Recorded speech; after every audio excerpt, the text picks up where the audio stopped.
1,873 meters. This is Hillary Bridge.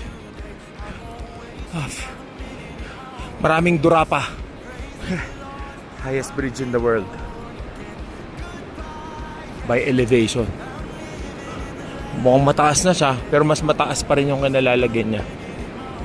From there, it will take us 3 hours going to Namche Bazaar. Let's just dive into the view. Hello, Hillary Bridge. See you later in a while.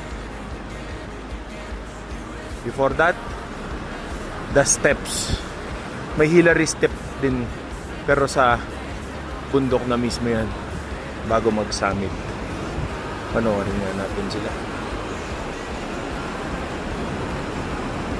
O bueno, sige, yan na muna. Appear.